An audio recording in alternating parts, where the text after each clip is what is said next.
às vezes naquele dia isso aí é importante. O que eu estou estudando?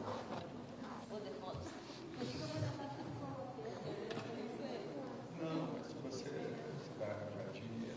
Ela não quer ganhar o dinheiro, mas e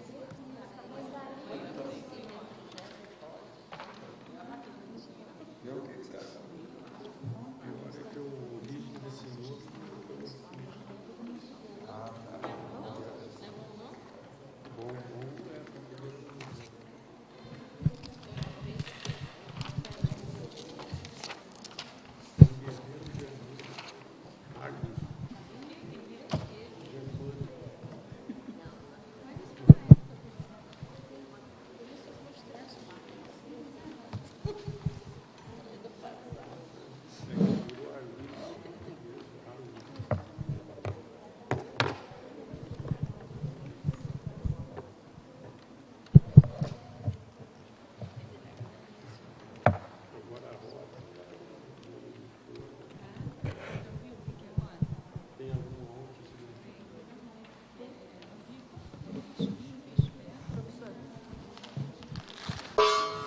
tertúlia.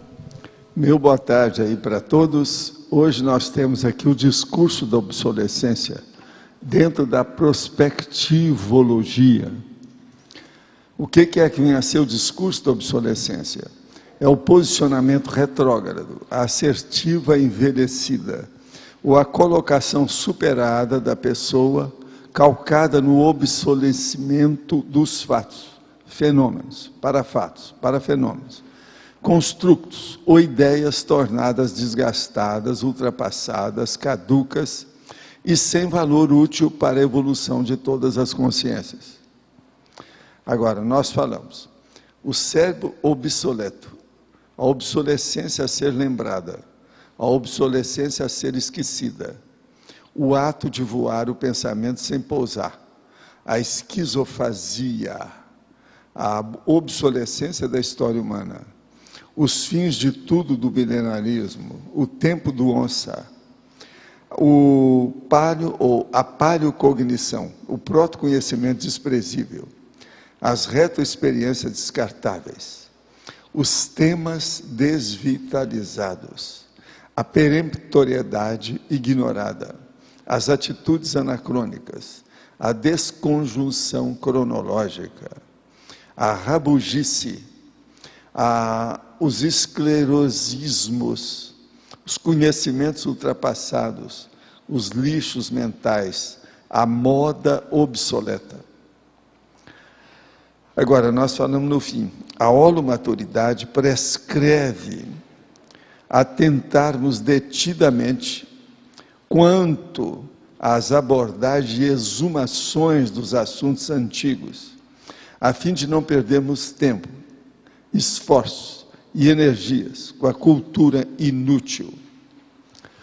Você ainda profere, ou pelo menos escuta, discursos da obsolescência?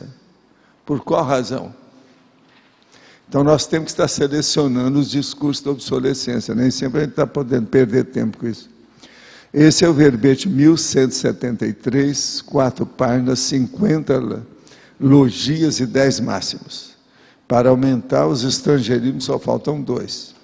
Na argumentologia tem aí alguns itens para serem estudados. Agora, pergunta.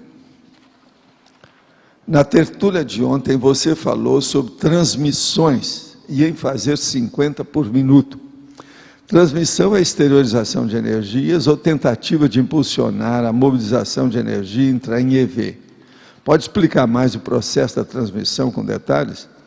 O caso é o seguinte, a transmissão que eu falo é individualmente o fluxo da emissão da energia.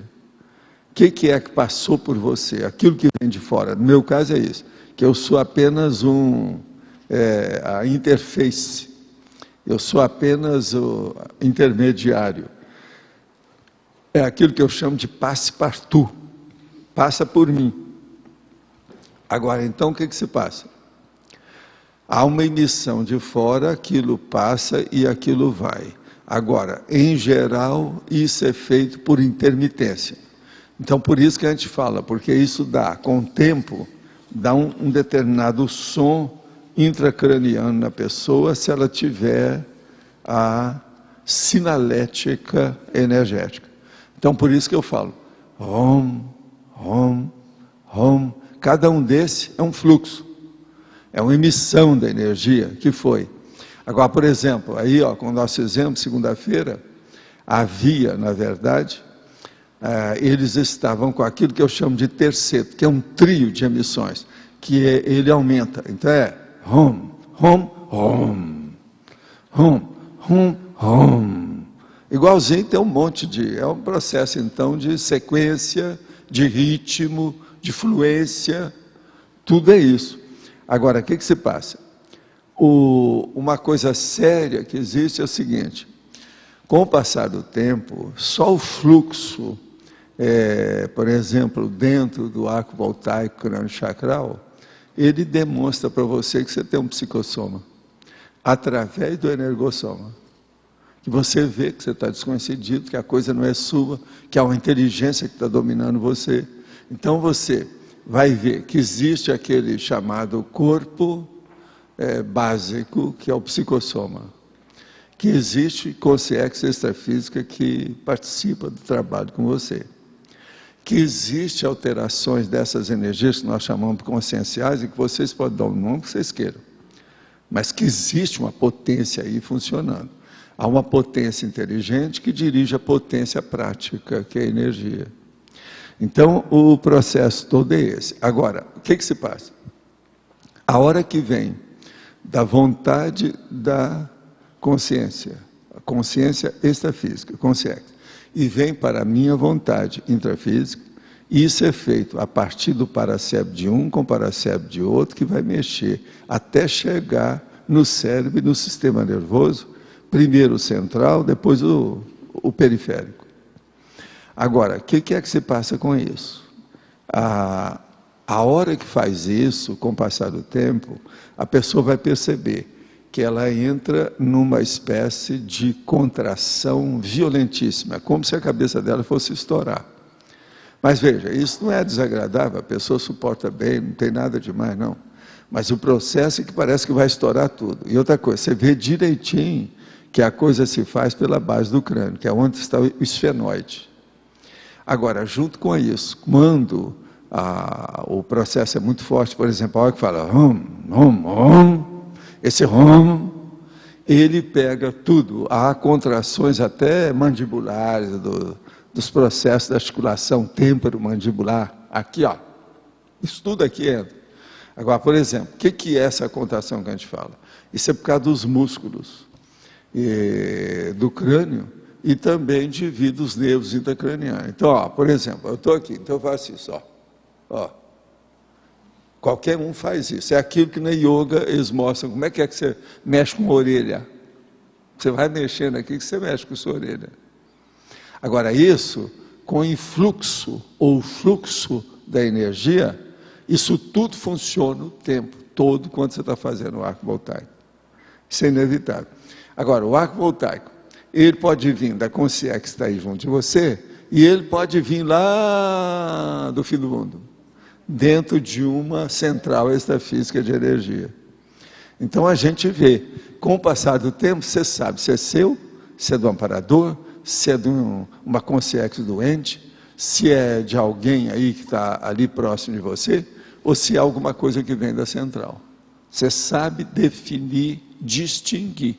Isso é que eu chamo do autodiscernimento parapsíquico refinado. Esse é o refinamento do processo. Entende? Refinamento. Então, eu acho, de modo geral, a situação toda é essa. O EV é só o início do princípio, do começo dessa história toda. Agora, é a partir do EV que a pessoa chega no arco voltaico. E é a partir do arco voltaico que a pessoa vai deslanchar, por exemplo, na TENEPS, para chegar no OFIEX. Sem essas coisas, eu acho muito difícil. Estou lendo o livro Vida de Jesus. Tem uma pergunta. Esse é capaz de ser o do nosso amigo do francês? Ele não falou quem é o autor, mas deve ser, né? O Ernest Renan, deve ser. No Ocidente, as pessoas veneram Cristo. Como fica essa consciência com relação ao tanto de pedido de energia que é direcionado a ele? Ele sente isso? Pode perturbá-lo se ele está ressomado ou não? Não, isso tudo já superou. Ele hoje é só um arquétipo, isso não pega na pessoa dele. Você já pensou, você mesmo, às vezes, você foi conhecido há 6 vidas aí para trás. Você já pensou se o povo tiver o tempo todo só pensando em você? Chega num ponto que isso defasa, isso dilui, a coisa muda, porque você não pode estar atendendo o negócio. Por exemplo, uma vida igual a essa de Jesus Cristo, que criou tanto problema e tem muita besteira que foi feita também. Ele esqueceu de muita coisa, errou em muita coisa. Quero saber, pois, minha mãe faleceu há 3 anos e minhas 2 irmãs não param de chamá-la e lamentar a sua partida. Poderia me dar um conselho o que fazer? Chega para elas e fala que isso é egoísmo, que isso é coisa de animal, que ela não deve estar assim, evocando a mãe, não. As suas irmãs estão erradas. Fala com ela que isso é egoísmo, que elas têm que viver a vida delas e deixar que a mãe viva a vida. Quem dessoma está seguindo o seu próprio destino, está tudo certo. Elas têm que agradecer a mãe, sempre que lembrar dela, porque a mãe deu a vida para elas, dessa existência agora. Mas agora, chamar, isso é egoísmo. Elas estão querendo o quê? Estão querendo ainda tirar mais leite da mãe? Quer que a mãe continue amamentando ainda mais? É uma amada mamãe? Isso está errado. Tudo errado. E há muita gente assim errada. Agora, se você tem capacidade para falar, se as suas irmãs têm capacidade de ouvir, fale essa verdade para elas que vão ajudar. Por quê? Se elas continuarem desse jeito, amanhã, por exemplo, pode vir uma consciência se passar pela mãe só para poder tirar partido das energias. Uma consciência, que é a consciência extrafísica, sabe? Voraz, quer dizer que tem voracidade pela energia, que é uma consciência, ela vai longe. Ela chupa energia, vai vampirizar as irmãs dele. Estou trabalhando em um hospital na área de manutenção predial. Entrei em contato com a organização extrafisicamente. E esta vaga foi criada após o meu contrato. Pergunto, como posso assistir a pessoas que lá frequentam ou estão internas? Apenas conserto portas, encanamento, cadeira. Olha, é melhor você consertar bem as portas, o encanamento e as cadeiras direito para ajudar todo mundo que está lá. Cuida do trabalho que você é o profissional.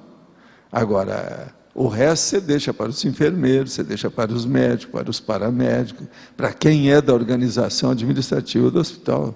Isso não é sua função. Agora, o que você pode fazer para pensar? Pensa positivo em favor de todos, que aconteça o melhor para todos. Mas não vai querer bancar um enfermeiro lá, que você não é enfermeiro. Que é isso? Você sair da sua profissão, passar além do cordão do seu sapato, você está errado.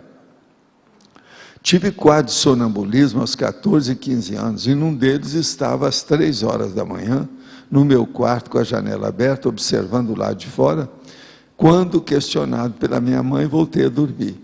No dia seguinte, não lembrar sequer de nenhum momento acontecido. É um assédio ou algo similar? Não, isso aí tem que estudar bem com mais calma, que é muito pouco o material que você está fornecendo para a gente fazer a análise. Isso aí tem que ver com calminha, tem uma opção de detalhes que tem que ser examinado. Não é assim. Esses assuntos são complexos e não é fácil falar nisso com pouca observação. Quando me projeto de dia, consigo ver tudo, mas quando me projeto à noite, vejo apenas sombra. Como funciona a questão da luz em relação à paravisão? Isso é bobagem. Isso aí tem algum processo de influência psicológica e alguma coisa de autossugestão no seu caso. Esquece isso, que isso aí não tem nada que ver uma coisa com outra. A consciência não tem dia nem noite, ela tem a lucidez. A lucidez ultrapassa o processo do lusco-fusco. No caso daquela pessoa que conhecemos, que saiu de Foz, além do processo da megalomania e da manipulação, o que deve ser falado a fim de auxiliar taristicamente e atualizar os discursos retrógrados? Olha, a melhor coisa que você pode fazer é ajudar e ver o que é que pode favorecer em matéria de energia para melhorar o ambiente da pessoa. Faz o que você puder, sempre você vai ajudar. Agora, às vezes, ponderando os assuntos com lógica, com racionalidade e com muita diplomacia, às vezes a pessoa vai admitir a renovação. Outra coisa, Eu aqui tenho a revista imprensa desse mês. Revista imprensa. E tem aqui um artigo que é dentro das colunas que geralmente tem, que é do Francisco Viana. Ele escreveu, então, esse mês, De Volta à Inquisição. Então, ele está falando sobre o negócio lá do arcebispo, que condenou e excomungou lá a criança com o negócio todo. Então, ele diz o seguinte: como pode uma religião que tem seu discurso lastreado na tolerância ser tão intolerante? Não basta os crimes de pedofilia que têm denunciado a hipocrisia reinante entre os padres da Igreja Católica? A menina e os médicos que fizeram aborto deveriam ser elogiados pela Igreja. O sentimento de revolta que tomou conta da sociedade é prova de que a Igreja vive envolta em sombras já há muito tempo, mas agora o negócio está ficando pior, porque o cara que entrou lá é um verdadeiro nazista, né? Ele foi nazista. Então, isso é normal que aconteça. Agora, ó, esse aí foi um jornalista de alto nível, Francisco Viana. Agora eu vou falar aqui de outro jornalista, Edgar Murano, mas que está falando aqui de um poeta nordestino, sobre o mesmo caso de aborto. Ali foi falado da Inquisição, aqui está falando da excomunhão propriamente dita. O arcebispo de Olinda e Recife, Dom José Cardoso Sobrinho, provocou o pasmo nacional no mês passado, ao excomungar uma menina de 9 anos que, de maneira legal, havia abortado gêmeos concebidos após sucessivos estupros cometidos pelo padrasto. Agora, então, o poeta, o Miguezinho de Princesa, paraibano radicado em Brasília, fez então um cordel que eu vou ler para vocês. Cordel dos excomungados. Peço à musa do improviso que me dê inspiração, ciência, sabedoria, inteligência e razão. Peço que Deus me proteja para falar de uma igreja que comete aberração. Mas o bispo Dom José, um homem conservador, tratou com impiedade a vítima de um estuprador. Massacrada e abusada, sofrida e violentada, sem futuro e sem amor. Além de excomungar o ministro Temporão, Dom José excomungou da menina sem razão a mãe, a avó e a tia, e se brincar, puniria até a 4ª geração. Milhões morrendo de AIDS, é grande a devastação, mas a igreja acha bom furunfar sem proteção. E o padre prega na missa que a camisinha na linguiça é uma coisa do cão. E esta quem me contou foi Lima do Camarão. Dom José excomungou a equipe de plantão, a família da menina e o ministro Temporão, mas para o estuprador, que por certo perdoou, o arcebispo reservou a vaga de sacristão. Terrível essa. Isso aí é o máximo. O cara está certo. Então vocês vejam como é que a igreja está totalmente na boca do povo atualmente, já era. Está chegando o momento mesmo, né, de acabar com isso. Pode ser que esse é o padre que eles falaram que viria o anticristo, pode ser que seja esse aí. O negócio está aí. Agora, ó, eu quero dizer para vocês que, sobre o processo da alta abrangência de ontem, eu recebi mais outros aqui. Eu já escrevi o verbete, agora eu vou levar isso aqui para examinar lá. Âmbito consciencial, geopolítica pessoal, psicosfera holopensênica homeostática, reverberação isca e interassistencial lúcida, autodilatação pensênica, autocapacitação em gerenciar conflitos, autodiscernimento decisório, autoenvolvimento evolutivo e mediador de geopolítica. Eu vou usar para ver se serve lá. Eu já escrevi. O verbete já está pronto. Agora, é interessante. Olha, quem quiser mandar, pode mandar o material que vai ser bem-vindo. Eu agradeço muito, antecipadamente, e sempre vai ajudar, porque é mais pensamento. Nós precisamos de gente inteligente. Lembre-se, eu sou burrildo, burraldo e burroide. É aquilo que eu falo, que muita gente é. Eu sou desse nível. Então, quando vem uma pessoa, às vezes, aquilo escapa um pouco dessa situação, sempre vai dar uma instrução, vai dar uma inspiração, vai dar uma intuição maior, sempre ajuda. Eu agradeço antecipadamente todas as achegas, todas as reuniões e auxílio da situação. Sobre você, como é que você chama a fruta? Marolo. Pois é, aqui ó, em Minas Gerais, o nome daquilo é araticum. É articum que o povo chamava. Eu examinei. Ela é bem em cima, já amarelou, aquele negócio todo desse tipo. Agora, na minha terra é araticum, isso é da minha infância. Agora, ela é braba, geralmente ela é um pouco ácida, tem gente que não se dá bem com ela, que é araticum. Tem que examinar bem isso com calma, tá certo? Agora, pode falar. Só um parênteses, eu conheço Marolo também. Hein? Marolo também é lá da minha terra, eu conheço também. É, né? O apelido de quem mora lá em... Agora, tudo é parente do araticum. É.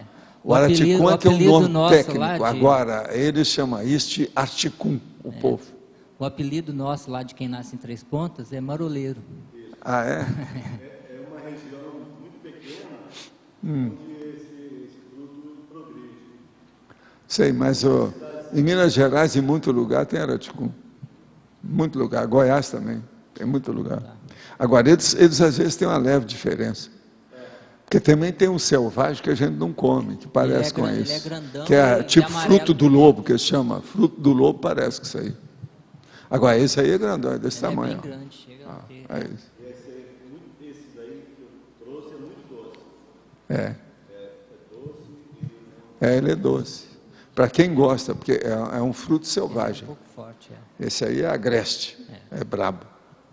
Mas eu queria falar sobre a condição lá do arco voltaico de segunda-feira. Ah, sim. Escuta só isso que ele vai falar sobre o arco voltaico aí. Então, aí quando eu perguntei na segunda-feira, o senhor falou que tinha uma condição, né, que eu vinha há alguns dias já sentindo que teve uma série de processos, né? E aí o senhor falou que aquilo tinha começado há 11 dias, que era o dia 2 de abril, para eu verificar o que tinha acontecido dali para frente, né? E aí eu fui verificar nas minhas anotações, e no dia 2 de abril, eu vim fazer a TENEPS no laboratório daqui do CAEC, porque eu nunca tinha feito isso. Eu sempre faço normal, né? E eu resolvi nesse dia 2 de abril fazer uma experiência, de em vez de fazer a TENEPS na minha casa, vir para cá e fazer, para ver o que acontece. E aí coincidiu esse dia, né? E eu percebi assim, aí eu fui ver as anotações, tinha uma série de coisas que eu tinha tomado de decisão, em termos de... Vocês lembram que eu falei para ele, para ver no dia 2, que é o dia do aniversário, até do Chico Xavier, ainda falei, ainda brincando aí. Agora, esse é o processo da clarividência. Que é isso que eu falei, foi depois do arco voltaico. Aí agora já é clarividência, foi o que eles deram aqui, a dica, por isso que eu falei. Então foi a partir dali. Foi aí do laboratório da TENEPS que te alterou. Pois é, mas aí que eu fiquei em dúvida assim... Quer dizer que você devia ter coisa mais séria antes. Eles começaram a limpar você a partir do dia 2. Eles começaram a partir do dia 2. E quando eu fui fazer o trabalho no laboratório, o senhor falou que possivelmente algumas consciex me reconheceram extrafisicamente a partir dessa data. Mas o fato de eu fazer a TENEPS... Às vezes eles fizeram um encontro de propósito com você, para dirimir as dúvidas, para acertar as contas, para acertar. Mas aí, professor Valdo, essa informação você teve quando estava fazendo arco voltaico, quando acabou, quando ele perguntou? Foi aqui que eu falei. Eu não falei aqui para ele. Mas foi na hora da energização? Não, eu sei, mas quando foi que você teve a informação? Na hora aí que eu estava falando. Na hora que ele perguntou. Eu aqui, gente, às vezes eu recebo negócio mais do que no arco voltaico. Depende do que é. Agora, veja, o arco voltaico é a transmissão de energia. Isso aí que eu falei para ele, isso é o fenômeno da clarividência.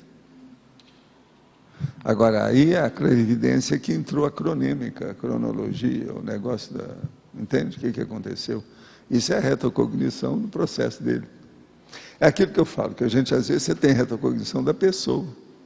E às vezes nem sabe o que é isso. Pois é, então, essa que é a minha dúvida. Dentro, eu consegui pegar algumas coisas e anotei, mas possivelmente, então, teve uma retrocognição que eu não consegui pescar a ideia. Não, você não percebeu que tinha gente que precisava de atualizar, porque havia uma reunião, possivelmente, que eles acertaram a situação com você. Que a hora que eles descobriram, começaram a fazer uma defesa para você, os amparadores. Aí, através do laboratório, eles devem ter te dado a inspiração para, no laboratório, fazer a reunião, encontrar a situação para ver como é que ia fazer. Mas, mesmo assim, ainda deu algum quiprocó depois. Porque depois, olhando as minhas anotações, eu fui ver que eu estava, pelas coisas que eu escrevi, dava a impressão de que eu estava fazendo uma autorretratação. Então, possivelmente, eu estava me retratando com essas consciências. É isso aí. Vamos ver agora que você fica mais vivo do ponto de vista parapsíquico. E abrir o olho para isso. E outra coisa, olha mais. Concentração, atenção e memória. Observa isso, que é o negócio lá dos 20 mega atributos. Observa isso, que no seu caso vai te ajudar.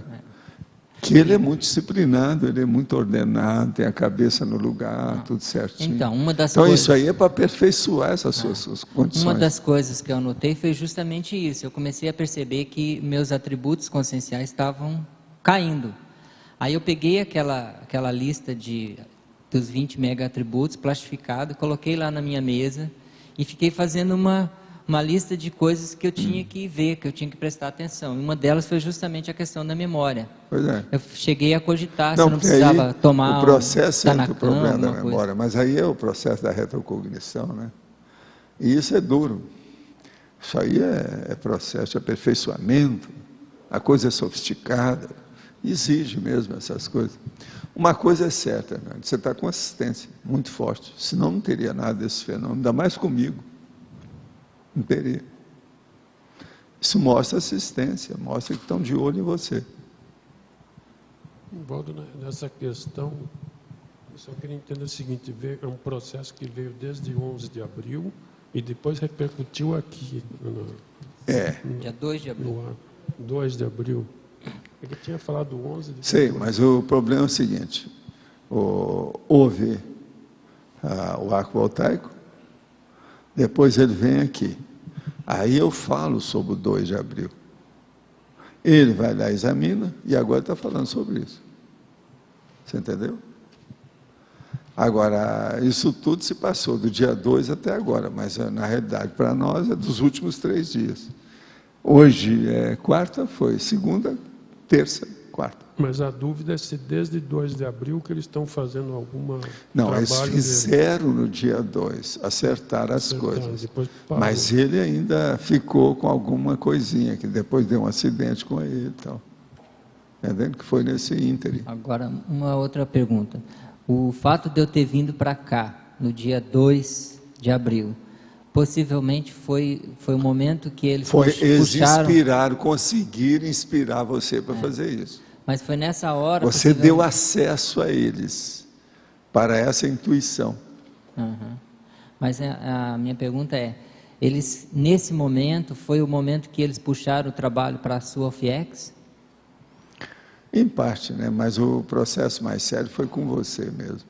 Eles trabalharam mais com você, para ver como é que é. Aí eles limpam, tiram uns, deixam outros, faz o que pode. Agora, o laboratório serve muito para isso. É laboratório do tira-tema. A maioria deles aí são assim. Val. Tira-tema. Professor, sabe? Val, qual é a diferença assim, que eu queria entender do ambiente dele lá, que ele faz a TENEPS, e do laboratório? Tem que ter uma diferença. O laboratório isso é o que eu sempre falava. Quando nós criamos o laboratório, eu falava, todo mundo pratica TENEPS, deve sair, aparecer no laboratório e ver, e estabelecer a diferença. Cada um vê a sua. Ver como é que é. Agora, eu me sinto melhor no meu ambiente, na minha casa. Todo mundo, óbvio, isso está na cara. Mas, por exemplo, se uma pessoa é muito fraca em casa, se ela vem aí no laboratório, ela vai sentir muito mais potência dentro do processo da TENEP. Agora, uma experiência só não adianta muito, tem que ter muitas. Quais são os possíveis efeitos a médio e longo prazo desses tipos de reencontro? Você está falando de efeito? Efeitos. Efeitos? Efeitos. Não, os efeitos é melhorar, né? Porque faz o desassédio grupal. Isso aí é um desassédio grupal. Então, mas, por exemplo, isso vai influenciar na vida dele, provavelmente. Em alguma coisa mais prática positivamente. ou não? Positivamente. Então, vai limpar. Abre caminho. Agora, o problema é esse. Tudo depende dele. Por exemplo, às vezes, as consciências nunca vão distinguir ou identificar e localizá-lo se ele não fez alguma coisa positiva ou negativa sobre os assuntos. No caso dele, para acontecer esse fenômeno, é porque o processo dele todo é positivo, é o que eu falei, ele está com assistência. Se fosse negativo, ele teria alguma coisa de doença, um acidente grave, uma coisa mais séria. Isso nada aconteceu, chegou perto, mas não tinha. Então, isso tudo é que tem que levar em consideração. Está claro? Vocês olham que isso tudo tem muita lógica. Tem que raciocinar em cima dos parafenômenos, dos parafatos. Isso é um fato. O tempo todo é assim. Quem é que está aí com o... É você? Eu queria entender melhor. Assim, eu percebi, depois que eu passei pelo arco voltaico e que eu fiz o curso no domingo, eu vi uma diferença em mim nesse sentido. É como se eu estivesse mais aprofundando nos assuntos. Assim, de uma maneira geral. Por exemplo, que nem agora. Né? Veio assim, para mim, aprofundar no local. Então, eu queria ver o que eu poderia tirar mais proveito dessa condição que eu estou percebendo. Olha, faz uma comparação com as suas coisas e dê um balanço, atualiza o que é que você tem em seus registros sobre esses assuntos e como é que você vivencia os fenômenos. Isso é que pode te ajudar. Faça a atualização da vivência fenomênica sua, Ana. Esse aqui é o ideal. Isso às vezes ajuda. Porque as abordagens aos fenômenos variam de acordo com a maturidade da pessoa. Pois, eu não acabei de dizer que esse laboratório, por exemplo, da TENEPS, é bom que a pessoa vá lá mais de uma vez para testar a situação. Uma vez só, às vezes, não adianta. Professor, aqui na sindromologia, o senhor fala aqui na síndrome da priorismose. Eu falo o quê? Na síndrome da priorismose. Ah, sim. O que a gente pode fazer de prático, professor, para trabalhar essa questão do apriorismo? Olha, apriorismo é um processo positivo, você está entendendo? Que todo mundo tem. Sem apriorismo, você não pode pensar nada e nem você pode se posicionar. Você sempre tem alguma coisa a priori. Agora, o processo é a hora que isso fica engastalhado, a hora que fica anacrônico, a hora que para lá dentro. Aí a pessoa fica embotada. Ela fica embotada ou embotamento sobre uma determinada coisa que ocorreu no passado e ela fica congelada, ela fica ali totalmente engessada naquele corpo de ideias. Isso aí piora a pessoa. Ela não sai do lugar. Agora, por isso que eu às vezes falo a priorismose e interiorose, porque no interior, às vezes, a pessoa não tem tanta ligação com o cosmos. Ela se fecha em copas. Ela fica numa torre de marfim. Está entendendo? Então, o problema é ela não ficar com ideias fixas negativas. É o monoideísmo, que é psiquiátrico. O problema é nosso. Você tem que ter ideias do passado seu. Sem isso, você não tem o seu presente nem o seu futuro. Mas veja, você não pode ficar preso a problema do passado. Isso é loucura. É perder tempo. Não é por aí. A gente tem que caminhar além disso. E de uma maneira mais lógica. Entende? O senhor comentou ali para o Hernani, assim, falando, às vezes os amparadores limpam uns, deixam outros e tudo. Eu queria entender essa parte assim, vamos supor, ele deixa uns, a gente sabe porque ainda não está no momento de trabalhar. Eles deixam tudo, para a pessoa conviver e ver a realidade da outra pessoa, a consciência ver a realidade da pessoa, para ela julgar com calma. Que às vezes ele só encontrou a pessoa agora, ele não sabe das renovações dela. Então, por exemplo, Aqueles que é do terceiro escalão, do quarto escalão, às vezes eles deixam para observar a pessoa. São as testemunhas extrafísicas. E eles acompanham esse trabalho de testemunho. Os amparadores vão seguindo, vão ajudando, vão vendo. Mas, por Agora, exemplo, quando o negócio é muito sério, que pode dar alguma coisa mais trágica, mais grave, um negócio mais sério, eles procuram afastar quando podem. E outra coisa, quando a pessoa deixa, que às vezes a própria consciência que segura e não deixa o povo ir, não é o caso dele, o Hernando não fez isso. Mas, por exemplo, num caso que fica algumas consciências, elas estariam na psicosfera da pessoa, em volta da pessoa, Às vezes, mas acompanhando a junto com o pessoa. amparador, eles estão vendo o que é que se passa. Você tem que lembrar que o amparador, ele não está ajudando só a consciência, ele está ajudando as consciências. É isso aí que é a diferença do processo. Ele é um anjo de guarda da humanidade, da para-humanidade, da humanidade do cosmos. Ele ajuda aquilo que ele pode, que aconteça o melhor para todos, para todos. Agora, por exemplo, sobre o ponto de vista da Consim, se ela tem alguma sinalética, ela vai perceber que isso está acontecendo. É isso que eu estou falando, que ele precisa de melhorar certos processos dele em matéria dos atributos conscienciais. Ele mesmo descobriu isso. Não, é porque assim, eu já tive algumas experiências que eu percebi que ficava alguma consciência comigo vários dias, não estavam fazendo, tipo assim, não me alterava muito, mas ao mesmo tempo eu também não conseguia afastar, entendeu? Não sei Pois se... mas às vezes é porque os amparadores viram se afastar ia criar mais problemas do que ajudar. Nunca se sabe o que é. Tu tem que ver por quê. Agora, sempre existe, às vezes, o seu interesse na história. Sua intenção. É o caráter da consciência. Isso influi no processo. O caráter. Você sabe, é o temperamento. Uhum. É a condição da pessoa, a estrutura dela, a tendência, a tendenciosidade, o conjunto de manifestações pensênicas da pessoa. Isso aí é um fato. Vocês olham como é que essas coisas têm que fazer aquilo que eu sempre pergunto. Isso faz sentido para você? É isso que você tem que olhar. Vê se faz sentido. Vê se o processo é racional, se é lógico, a coisa que nós estamos falando. Agora, vocês vejam, roda a roda, nós caímos sempre no processo parapsíquico, que é a coisa mais séria. É o que a gente precisa para desenvolver aqui mais rápido, para a gente chegar na reeducação, o processo é parapsíquico. Mas assim, só para entender um pouco mais, o que o senhor está querendo dizer assim, com relação ao caráter, lá, ao temperamento, é assim, a intenção da pessoa ou a pensenidade que ela vai estar tendo, que vai estar... Tudo isso e mais alguma coisa. Qual é a qualidade daquilo que ela penseniza?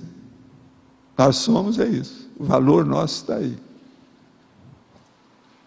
O que a gente está fazendo? Qual a nossa intenção? Por isso que eu falo, se você melhorar a linearidade da sua pensanização, você melhora tudo em torno de você, não só você, mas as pessoas, o holopensene, o cosmos, o seu microcosmos, vai ficar aperfeiçoado, tudo melhora. É em cima dessa mesma explicação que você está dando para o Max. Poderia ampliar mais ainda? Por exemplo, se ele falou para ele que, às vezes, até afastar poderia ser pior. Como é que é essa, mesmo sendo pela estrutura da consciência que está com aquele acoplamento? É pior porque, às vezes, a pessoa ela está bem intencionada com o sexo. Ela é apenas uma conciener. Ela não está se apresentando como uma assediadora. Entendi. Ela, às vezes, gosta da pessoa que está aí. Então, às vezes, é pior. Se você vai afastar, então que coisa? Você vai arranjar uma pessoa hostil, que vai hostilizar o processo, que não entendeu, ou que foi rechaçada. Entendi. Então, isso tudo tem que ir com calma. Agora, os amparadores, antes de mais nada, eles são diplomatas. Eles conciliam as partes. Eles fazem a reavaliação de tudo e vê o que pode fornecer de melhor para cada um. Agora, a intercompreensão está no meio disso. E a reconciliação é o objetivo geral para tudo e para todos: reconciliar, pacificar os grupos, pacificar o grupo evolutivo, o grupo karma. Esse é o trabalho dos amparadores e é o trabalho nosso. O que eu faço aqui? A hora que eu peço uma pessoa para ir embora, é para pacificar a coisa. Eu estou bancando até o juiz, às vezes, porque não tem outro jeito. Mas tem hora que você tem que fazer. Outra coisa, a responsabilidade da gente é enorme pelo seguinte: eu estou vendo que aquilo pode ocorrer, se a pessoa não está vendo, a responsabilidade é minha. Se eu não tomar uma atitude com isso, como é que fica? A coisa vem em cima de mim. Eu estou pegando o quê? Como diz nos filmes americanos, um bad karma. Quer dizer, um karma péssimo, patológico. Você está entendendo? Eu estou arranjando o quê? Interpretação grupo karma. Entende? Os filmes, todo dia tem. Aquele Lei e Ordem, de vez em quando, está falando bad karma.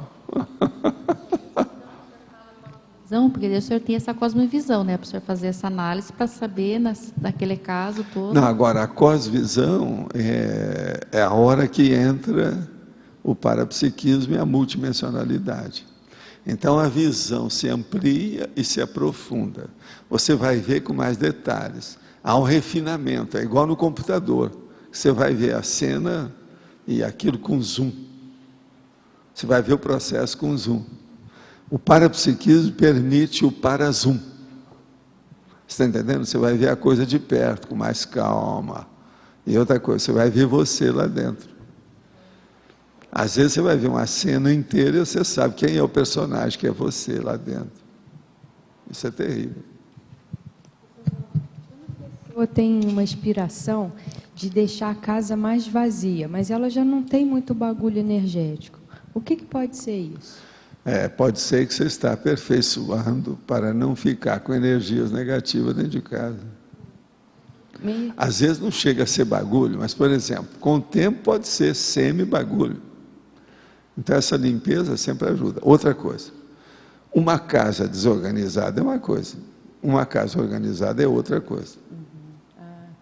Agora, você tem que organizar a sua parte, porque numa casa nunca é de uma pessoa só. Só se ela é solteira, ou entende? Entrega as baratas lá por si mesma. Isso aí é um processo. Geralmente tem mais de uma pessoa. Então, tem que dividir essa casa naqueles distritos, ou nas dependências, ou nos setores que diz respeito a você. É esse aí que você tem que ver. Agora, numa casa, pode ter uma parte bagunçada e pode ter uma parte organizada. Se uma pessoa é mais organizada do que a outra, a situação é muito mais organizada do ponto de vista dela. Agora, então, aí, você está querendo aperfeiçoar aos seus trecos, troços e tarecos. Está certo? Está tudo certo. Trecos, troços e tarecos. Se quiser. Eu lembrei de uma relação que ela fez, uma pergunta numa tertúlia passada. Estou querendo juntar aqui. Que você fez mais ou menos nessa linha, que seria na organização. Eu vou procurar achar nas minhas anotações do antepasso. Sovaldo, esse fato dessas consciências ficarem ao entorno dessa pessoa fazendo uma avaliação, já pode considerar, a gente pode considerar que a gente está sendo isca, mesmo que inconsciente, dessas consciências? Não, estudei escagem. Mas é óbvio. Mas agora o processo é que o problema de você localizar, identificar, ver a extensão, a profundidade, o alcance daquilo como influência na sua vida, isso é muito difícil para a maioria das pessoas. Para ver os detalhes de uma escagem, entende? Interconsciencial, se tem uma certa experiência. Isso não é fácil, não. A maioria não tem. Então a escagem Por isso tem assediadores, mini-assédios, semi-possessão. Então a escagem lúcida pode ser caracterizada por tomada de consciência desse entorno da gente, é isso?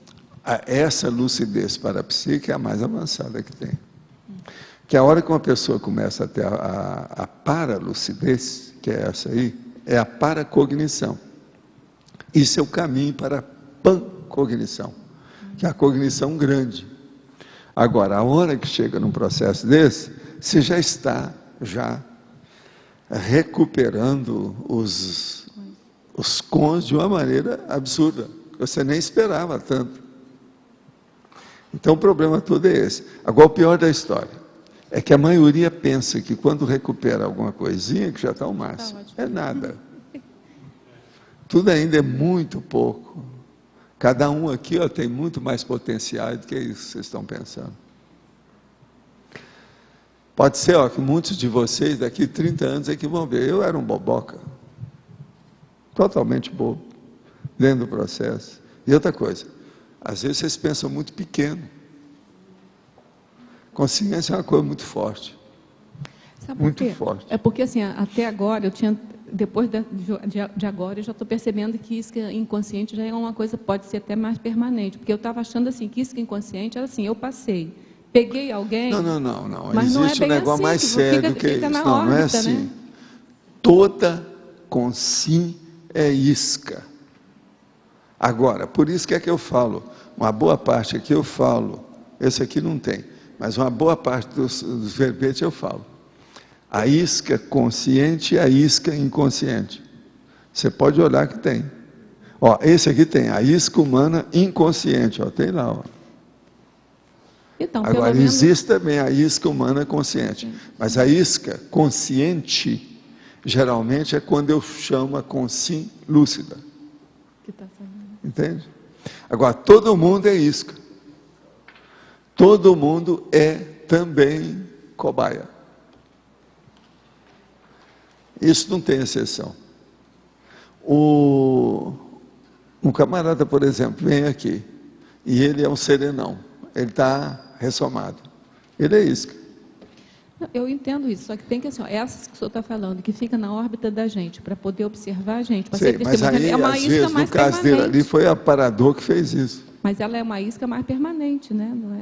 Não, a isca permanente, geralmente, é aquela que a pessoa tem uma semi-possessão e que eles pegam o satélite assediador para piorar a condição, para ele poder dominar a pessoa, para a presa ficar mais dominada. A isca permanente é o assédio, né, dona? Se ela está funcionando, se está atuando sobre a pessoa, o povo gosta muito desse verbo, atuar. Está atuando sobre alguém.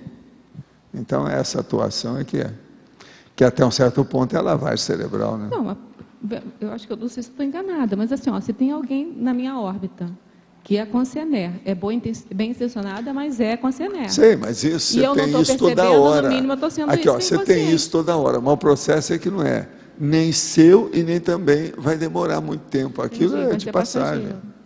De passagem nós temos todo lado. Você vai numa multidão, você anda na rua, né? O que você quer? Vai um happening, vai o hard rock, bolas, o que vocês querem? Quem vai a um lugar desse, está querendo o quê? Assédio. Vai me dizer que não? Arranja uma saída para isso, arranja argumento, que eu vou demolir um por um. Quando eu pensava em isca, eu pensava assim, você vai num lugar, então você isca, mas para mim isso é mais efêmero, seja não, esse é efêmero. Agora você tem que notar o seguinte, todo mundo é isca. Qual é a maior isca que tem aqui nesse salão? Sou eu. Eu atraio tudo. Agora, uma boa parte das iscas que eu atraio é gente que está precisando de assistência. Entende? Você não fica assediado, né? É diferente isso. Não é isso. São conceneres que estão precisando de ajuda. Então gente, só os pacotes que eu estou recebendo todo dia desse tamanho da TENEF, um monte de gente vem em cima de mim. Tem que trabalhar. 24 horas por dia. TENEF 24 horas. Val? Agora, você tem que julgar com o seu tempo, com as coisas que você faz, para atender isso tudo. Agora, eu privilegio, eles gostam muito hoje na ciência de falar em privilegiar, não é isso? Eu privilegio a assistência, sobretudo. E outra coisa, eu privilegio a assistência primária básica, aquela que é mais brava. Depois é que vem a segunda. Vamos supor que você está atrás de mim. Então, você está doido atrás de mim. Até já estou sabendo que você está precisando, mas eu estou trabalhando com gente que está precisando de muito mais. Eu esqueço você, só penso naquilo. Então, isso aí é a base de tudo. Às vezes, os processos maiores meus são esses. O que você queria falar? A lavagem cerebral, você falou do assédio. Isso já é lavagem cerebral. Como é que é essa lavagem cerebral? É lúcida? A lavagem cerebral, por exemplo, quando tem um assédio mais permanente ou um processo mais sério de semipossessão, é porque já tem uma lavagem cerebral terrível do assediador, ou maior, em cima do assediado, quer dizer, da vítima. Então, aí é um verdugo em cima da vítima. É o carrasco dominando a vítima, a presa. Isso tudo tem. Nesse caso, para ajudar a pessoa, ela tem que fazer tudo que a gente está fazendo, né? Mexer com energia e fazer 1000 estados vibracionais. E outra coisa, pensar positivamente e ter coragem, fortaleza, potencializar o processo de energia, ter autossuficiência, autoconfiança, que uma boa parte não tem. Tem gente que, se você... Muita gente que é sugestionável.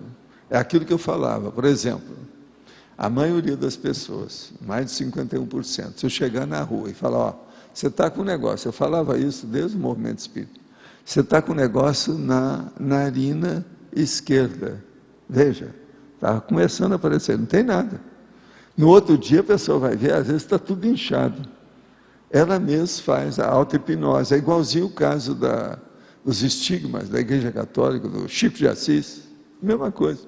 É um processo de autossugestão. Essa autossugestão não é somatização, não, é mais sério do que isso. Entendeu? Então as pessoas são suscetíveis. Nós todos somos assim. Se você está aí, aquilo que eu falo, você está aqui no dedo, você não tem nada, você começou a ficar implicada com ele, daí a pouco vai aparecer alguma coisa no dedo, a sua energia vai canalizar as coisas para ali.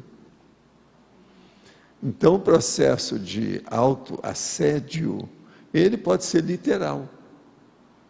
É a própria consciência, o lado esquerdo dela está assediando o direito, ou o lado direito assediando o esquerdo. Essas coisas tudo tem. O hemisfério esquerdo está assediando o direito, ou o cerebelo, cá embaixo.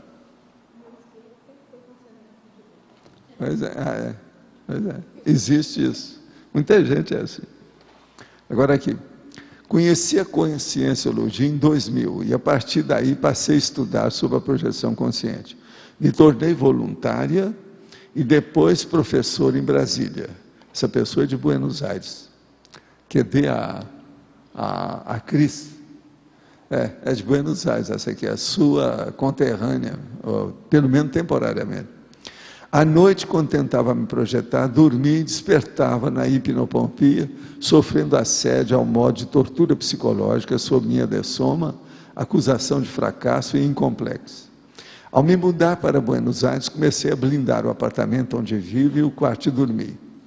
Quando me proponho aplicar técnicas projetivas antes de dormir, percebo que as consciências assediadoras não entram no quarto, mas possuem algum tipo de controle sobre o meu paracérebro, me despertando na hipnopompia com os mesmos sentimentos opressivos. Quando adquiro a lucidez do despertamento intrafísico, não consigo rememorar os detalhes. Isso seria uma lavagem paracerebral, aí que vocês estão perguntando, funcionando ao contrário do paramicrochip? Perfeito, é isso mesmo. Como posso trabalhar para reverter esse processo e vencer esse obstáculo? Olha, a primeira coisa aí é o seguinte, você já está mais ou menos consciente da situação. Você tem agora que trabalhar mais energia antes de ir dormir. E de tal maneira que aquilo desbloqueie e limpe você mesmo. Que você deve estar com algum bloqueio. Você pode estar dentro da alcova blindada, mas está com bloqueio na cabeça, isso aí não adianta muito. A coisa piora. Então o processo é melhorar as energias, você já sabe bem o que é que está se passando, e ampliar a sua força, a autoconfiança, de trabalhar positivamente com isso. E outra coisa, começa a ver se tem um amparador perto de você, que aí do seu caso tem, senão você não estaria falando com tanta lucidez. Tem gente te ajudando. Existem momentos durante a tertúlia, nas respostas, onde, junto com os aparadores, há uma intensificação de fluxo de energia e amplitude da ectoplastia, tal qual ou similar durante o arco voltaico crânio-chacal. Olha, eu não quero ser cabotino e nem também ir contra a modéstia, mas veja, o processo de energia comigo é 24 horas ininterrupto, faz muitos anos que é assim. Agora, então, o que você está querendo é o seguinte: me excluir do processo de energia, eu acho um pouco difícil, não dá. Então, seja a hora que for, em qualquer lugar, até pelado, no banheiro ou qualquer coisa, eu estou mexendo com energia. Isso faz parte do serviço. De modo que aqui nós estamos com isso. Por exemplo, a hora que eu falei lá, o 2 de abril, aquilo veio a canalização perfeita do processo para dizer o que era. E outra coisa, às vezes quando eu falo isso, que eu falo assim, não, esse aí eu tenho certeza. Tem coisa que quando eu não tenho certeza, eu falo assim, parece que é isso. Há uma sugestão sobre isso. Mas, por exemplo, num caso desse aí, às vezes eu tenho certeza absoluta. E outra coisa, às vezes eu vejo as cenas devido à pangrafia. Agora, a pangrafia a gente vê em qualquer lugar. Conforme o caso aqui que eu vejo a pessoa entrar na dimené, é porque aquilo é mais sério. Então aí eu olho com mais calma, falo mais. A mesma coisa, quando eu recebo aqui certas perguntas, que eu falo mais para uns do que para outros, vocês já perceberam? É por causa disso. Mas o que tem, Rosa? Professor, queria que o senhor me desse assim, uma orientação sobre esse meu posicionamento retrógrado, da questão da assistência. O senhor sabe que eu fiz muito a TACOM, né? Então, onde eu vou, eu ainda me sinto incomodada de não assistir. Tipo assim, hoje eu fui ao posto lá, de saúde, próximo à casa. Então, vi várias pessoas, hipertensão, diabéticos, aí vem logo o projeto, querendo ajudar. E isso me incomoda muito, porque Escuta, eu me sinto mal de não poder... Você está fazendo algum trabalho atualmente? Eu só estou cuidando de mim, isso me faz muito mal. Só me explica uma coisa. Você tem algum projeto que você está desenvolvendo atualmente? Eu tenho um projeto pronto, eu quero levar lá para o prefeito. Então acabou, pensa só nisso e esquece o resto. Eu quero levar... Agora fala para você, morde na língua. Dá um bibiscão para você acordar. Sim, como? Faz um papel, coloca aí junto da sua bolsa para mostrar. Devo pensar nesse projeto, e acabou. Então. Você não pode ir para o acostamento, você não é uma pessoa boba. Você é muito autolúcida para fazer uma coisa dessa. Nós não admitimos uma coisa dessa, não é, Rosa? Nem eu, nem a Rosa não admitimos. Parece também que o Arlindo, por incrível que pareça, clareia também mais, eu não estou entendendo, realmente. O Arlindo está com medo de entrar na história. Eu tenho, já tirou o corpo fora. Tenho projetos maiores que são... Olha só, dentro aqui da Conscienciologia, questão do meu Não, meu pega livro, um projeto e fica nele até liquidar com o assunto. Depois você pensa no outro. Sim. E outra coisa, coloque na sua cabeça o seguinte, fala assim, Rosa, você não é a rainha do cosmos. Você não dá conta de solucionar todos os problemas de compaixão do cosmos. De modo que coloque-se na sua insignificância desse projeto básico que você está fazendo. Barba de molho. Escreve isso no papel e põe lá para você. Acabou. Agora, você insistir numa coisa dessa, tem alguma bobagem nisso, de emoção muito grande nisso aí. Não, até que está eu estou disciplinando mais a emoção, estou mais entrando mais... Emoção, sim. Sim. Emoção de bicho puro. De bicho. Eu não sei qual é o bicho, aí precisa analisar com calma, mas que é bicho, é. Mas é. Tudo Você é muito lúcida para ter essas bobagens, que é isso? Eu me sinto ególatra. Não é só isso. Você já tem uma certa idade para não incorrer nesses mataburros. Me sinto muito ególatra, só cuidando, assim, da minha evolução. Não é entendeu? ególatra, você se sente bem, né? Dentro do processo da TACOM. E por isso que eu acho que é retrógrado. Mas veja, o que você está falando aí, você não está cuidando de você, você está preocupada com o cuidado que você quer dar para os outros. Essa sua abordagem está errada. Você não está pensando em você, você está pensando nos outros. Agora, a gente tem que pensar nos outros podendo acertar. Você já pensou no meu caso, com processo de clarividência, pangrafia, descoincidência, projeção, as aparições que tem na minha frente, aquele negócio todo? Se eu agora for me preocupar em acertar esse povo todo que aparece, você pensa que eu sou doido? De modo algum. Eu faço o que eu posso. E fim de papo. E outra coisa, minha consciência está tranquila. Eu não tenho autoculpa por isso. Uma coisa eu te digo, nem você, nem a Rosa, nem eu, não criamos o cosmos. Então a nossa responsabilidade é um pouquinho menor. Tá bom, professor. É para sossegar meu... É uma vergonha isso. É uma vergonha total. Tá bom. Vê se você melhora, que você está nos envergonhando com uma condição dessa. Eu não parei no outro Vindo lado, de não. você, nós não admitimos. O Arlindo não adianta falar, porque o Arlindo está com medo de você, mas a Rosa sabe, né? Tá bom, professor. Então eu vou jogar sua energia e tchau. Então é só isso que eu vou fazer. Né? Abençoa todo mundo, que aconteça o melhor para todos. Às vezes, quem sabe, dali vai sair alguma coisa até para te ajudar. É assim que aparece. Tá bom. Obrigada. O senhor falou aqui que o hemisfério direito está assediando o hemisfério esquerdo, ou então pode ser o cerebelo. Isso seria esse bloqueio unilateral? Às vezes acontece alguma coisa nesse sentido, porque se vai num lugar, piora outro. E como é que a gente pode sair dessa condição? Melhorar essa... Fazendo a refratariedade das energias negativas. Você vai se tornar refratária a essas energias. É o repúdio, a recusa, o rechaço. Vamos falar no rechaço. Falar na sua linguagem. Entende?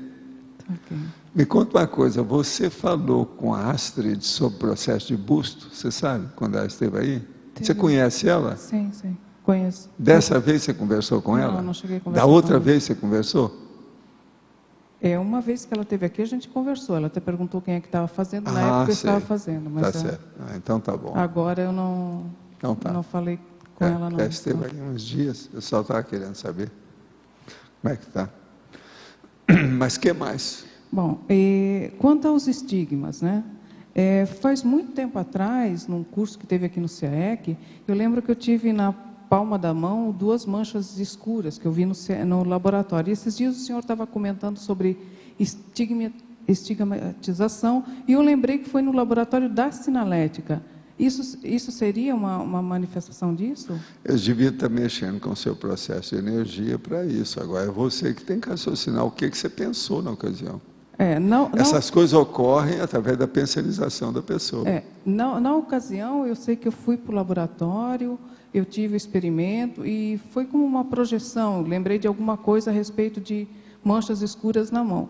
E eu tentei entrar em contato daquilo, mas eu fiquei muito superficial na coisa, não aprofundei muito do que seria. E esses dias na tertúlia, inclusive eu tinha chegado em casa, liguei lá online e vi o senhor comentando isso, e eu lembrei desse laboratório. E veio agora porque eu associei com uma retrocognição que eu tive em 2007. Quer dizer que você é uma santa. Não, era santa. Fazendo alguns estigmas por aí. E não fui... Não, mas essas coisas precisam de olhar. Você acha que você tem ectoplastia? Você é ectoplasta? Eu acho que sim. É por causa disso. Outra coisa, já apareceu alguma coisa alterada no seu rosto? No rosto? Aqui, no nariz, qualquer coisa? Olha, eu tive um sinal aqui. Pois é. Que sinal que era? Era um sinal escuro, como desses que tem na pele. Ele sumiu depois? Não, isso foi tirado depois. Não sumiu assim, não. Não, o problema é ver se temporariamente aparece, que às vezes essas pessoas, têm algum processo no rosto. Quase sempre é na testa, no nariz. Eu já tratei de várias assim. Porque eu estou estudando... Às vezes, você vai olhar, tem uma letra escrita no nariz aqui. Essas coisas o povo tem que fazer experiência para ver. Agora, a hora que a pessoa vê, ela nem acredita. Não é possível fazer. Observa, ver, é o fato. Contar fato você não pode. É. Agora, é chato porque você, às vezes, não pode estar mostrando a pessoa, né? Tem que ir com calma para acabar com aquilo. Eu comecei a associar isso em função de retrocognição que eu tive, foi em 2007, foi em outubro, novembro de 2007. Daí eu comecei a ligar as coisas e agora eu estava vendo assim, qual o fio que tem de ligação nessas retrocognições e agora com o Recim aí está acelerando muita coisa, está mexendo muito fundo. Artista é para essas horas. Sim. Literalmente, aí no caso, não é isso? Ela é uma artista, não pode falar que não seja. Agora, ela é uma artista, mas pondera muito, ela usa muito já o mental soma. Só o domínio que ela tem de português com espanhol é uma coisa de doido. Processo de tradução, ela não é nada boba. Então, isso aí já melhorou muito. Você está passando para o mental soma, não é? Em alta velocidade. Então, é preciso ver o que acontece, né? O que está ficando para trás. Eu tenho observado também que eu fui 2 vezes aí no arco voltaico e começou assim, eu percebi uma aceleração, né, nesse processo aí. Se você chegar muito perto de mim, vai dar alguma coisa. Vai sim, isso tenho certeza. Eu aviso a todos, muito cuidado. As aproximações simples do processo, isso cria problema. Viu? Você também está, eu estou avisando você, ó, meu dedo do seu nariz, tá certo? Mas fala. Professor, eu queria aprofundar no tema do preconceito, dentro desse discurso da obsolescência. A etiologia do preconceito é a questão do orgulho ou tem alguma coisa mais séria? Eu queria fazer algumas perguntas sobre isso. Não, aí tem uma série de fatores que intervêm, né? Isso depende. Por exemplo, às vezes não é bem orgulho, às vezes é uma repressão. A pessoa está numa família, a família pensa daquele jeito, ela quer pensar diferente, mas não consegue, porque tem uma repressão contra ela. E o preconceito, então, permanece, ela se enfileira, entende? Ela bate continência para aquilo, não tem outra saída para ela. O que vai fazer? Eu fiquei pensando, por exemplo, no caso do racismo, um tipo específico de preconceito. No processo de mudança, quando a pessoa entra na recomposição, como funciona essa recomposição? Como é a atuação dos amparadores para a pessoa? O melhor para a pessoa chegar nisso é ela raciocinar com os processos da etnia, estudar o que é etnia, o que é a genética, o que é a paragenética, o processo do grupo evolutivo, ver o problema da holobiografia, as retrovidas, retrossomas, as retroexperiências da pessoa. Isso é que eu acho que, às vezes, clareia mais o destino da pessoa e o modo dela hoje. Vale a pena pensar nisso. Porque racismo é um processo que, lá no fundo mesmo, a raça, isso que se chama de raça, para nós já não influi mais nada. Por exemplo, a raça influi, por exemplo, é muito diferente. O antílope da barata. Isso nós sabemos, é um processo de evolução do princípio consciencial. Mas, por exemplo, no nosso nível, todo mundo é mais ou menos, não tem muita diferença. Agora, as apresentações humanas das etnias, é isso aí que tem que se explicar. Quando uma pessoa puxa muita brasa, seja para a etnia, para o nacionalismo, para o grupo dela, o grupelho que ela pertence, ela está errada. Isso já é doença. Então, tudo isso é secundário. Esses preconceitos é que são os piores que tem.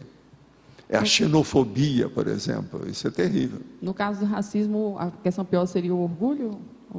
Pois é, não, mas o orgulho aí ainda é pequeno, o processo é egóico, é de poder, é o mando que a pessoa tem. Olha o caso do nazismo. Lê um pouco sobre o processo de nazismo, que ali você tem um prato cheio para estudar. Que é muita besteira que tem junta dentro do processo de nazismo. É o pior que teve, de tudo que já aconteceu até hoje. E no caso, o processo de tratamento dessa questão, como é que... O tratamento é a pessoa fazer reflexão e fazer a reeducação de si mesma perante as abordagens, as outras pessoas. Lembrando que todo mundo tem direitos iguais e tem deveres iguais, que ninguém é diferente. A hora que os cachorros, eles se dão bem entre as raças, entre eles, e eles têm as raças bem definidas, Por exemplo, nós aqui não temos uma pessoa assim com uma de 5 metros de altura e a outra no nosso normal até 2 metros.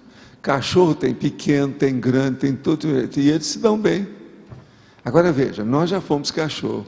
Se naquela ocasião a gente aprendeu a não defender isso que se chama de racismo, de segregação racial, por que que a gente vai regredir? Então, o racismo é uma regressão consciencial das piores que tem. Porque envolve tudo da vida da pessoa, tudo negativo. Agora, você já viu um cachorrão, por exemplo, um dog alemão, e você pega aí um Yorkshire. Eles se dão bem, eles podem viver em conjunto. Um desse tamanho, 1,5 kg. O outro tem 70, 80 quilos.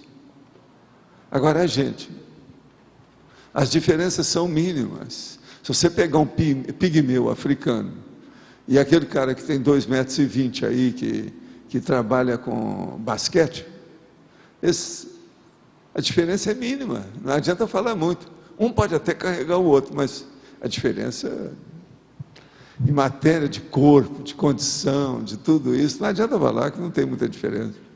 E o que é duro às vezes é o seguinte, você vê aquele marmanjão de 2 metros e o cara com 1,40 m. 1,40 m tem um cérebro 10 vezes melhor do que o outro. Isso é que é a coisa mais séria que a gente tem que examinar. É o problema da autolucidez. O que manda mesmo das pessoas é a autolucidez. Principalmente a autolucidez evolutiva cosmoética, parapsíquica. No caso, a questão do racismo, tem uma questão paragenética que a pessoa já vem trazendo isso. Né? Se é uma coisa forte, não é uma coisa dessa vida. Mas isso tem que superar isso tudo. Tem uma pessoa que chegou e começou a implicar comigo. Eu virei para ela e falei assim, vem cá, vamos examinar uma coisa. Você admite que a pessoa morre, o corpo, só desativa o corpo, ela continua viva? Eu falei assim, sim. Ok. Você admite que aqui nessa vida a gente tem que ter uma certa moral, não tem? Também admito. Então a gente tem que ser cosmoético. Então veja, o que é que você está implicando comigo? Olha a minha vida, se eu sou cosmoético, olha se eu olho a evolução e olha se eu tenho algum parapsiquismo melhor do que você. O que você está implicando comigo? Eu estou te chateando por quê? Por causa do meu parapsiquismo? Por causa da minha ideia de evolução? Ou por causa da minha cosmoética? O cara sentou, começou a pensar, não me chateou mais. Por quê? Se ele reconhece que essas coisas são mais importantes, é ver a vida da gente. Nós somos o que somos. O maior argumento que tem é você. Então, aquele negócio do argumento ad hominem, se você virar aquilo ao contrário, é a coisa mais séria que tem, somos nós. É o exemplarismo. Por isso que eu falo, o princípio do exemplarismo pessoal, PEP, o PEP. Essa é uma das coisas mais sérias que tem.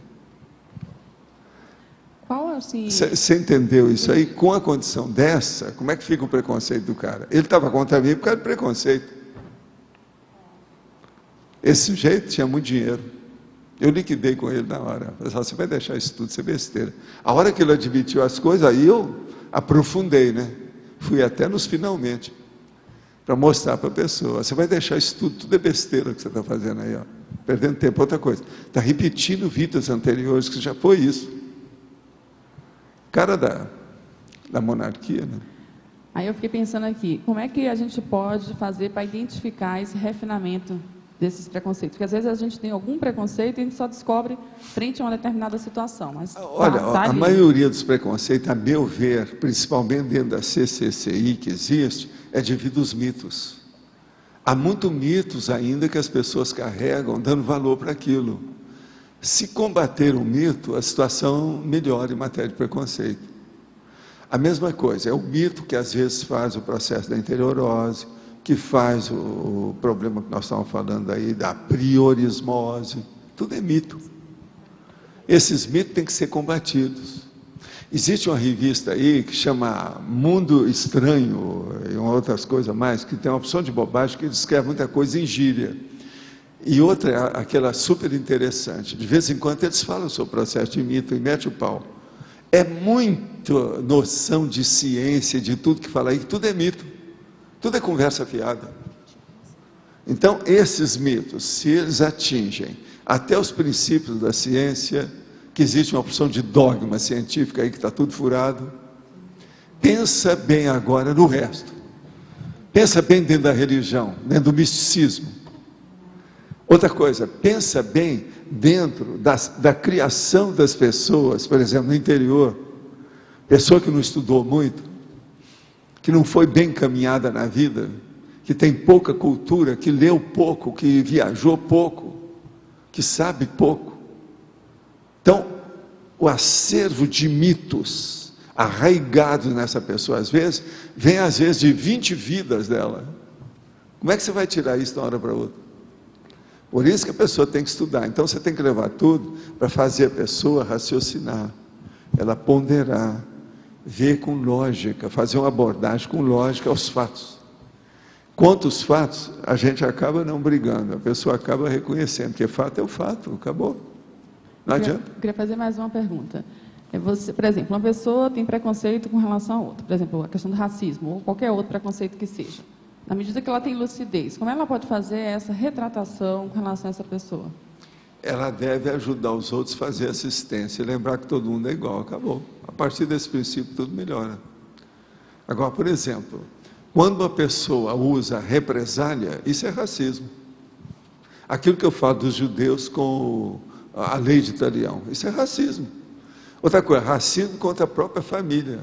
A hora que os judeus, Israel, vai contra os palestinos, estão destruindo primos. Tudo é uma briga de primos. Pensa bem. Isso que é racismo maior do que isso? Agora, eles vivem combatendo o racismo, por causa do antissemitismo. Eles fazem uma propaganda internacional com isso. Antissemitismo. Realmente, o antissemitismo é um dos racismos piores que tem na Terra e mais divulgado. E outra coisa, isso não morreu nada, está aí vivo, tudo quanto é lado. Todo dia tem alguma coisa na imprensa falando disso. E de vez em quando você vê que as pessoas estão insinuando o negócio de racismo mesmo.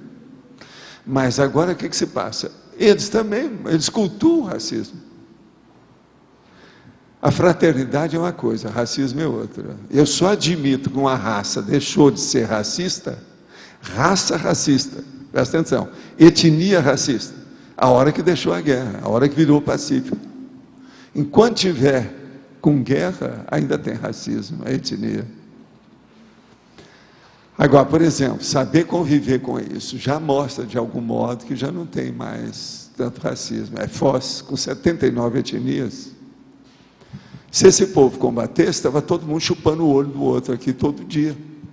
No entanto, o povo está relativamente em paz. As mortes que existem aqui de tóxico, a maioria delas, jovens, por causa de arma e tóxico. Tem nada a ver com raça. Bom, para finalizar, a última pergunta. Eu queria saber assim, você falou dos mitos. O que leva uma pessoa a supervalorizar esses mitos? Qual a base? A insegurança da pessoa? Não, é desconhecimento, ignorância, apedeutismo, imaturidade.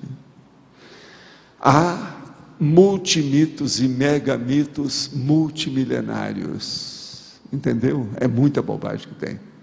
Observa só as bobagens que existem em matéria de simpatia das famílias. Faz uma listagem de simpatia, olha na internet, o que é mito, o que é simpatia. Olha os processos de folclore, como tem bobagem. Outra coisa, os idiotismos culturais. Veja as culturas, como tem besteira em cultura. Isso é o idiotismo cultural, é mito. Agora, tem mito de todo jeito. Se você comer banana com manga, você vai virar a cara para as costas. Isso é um mito. Tem um monte desses, eu estou falando um deles. Você viu um gato preto, o seu dia vai ser péssimo. Isso é bobagem, isso é superstição. Então veja, superstição, mito. Examina o que tem na internet. Veja, é muita tolice que tem. Olha lá, nós temos dicionário dessas coisas lá no Holociclo. A pessoa vê.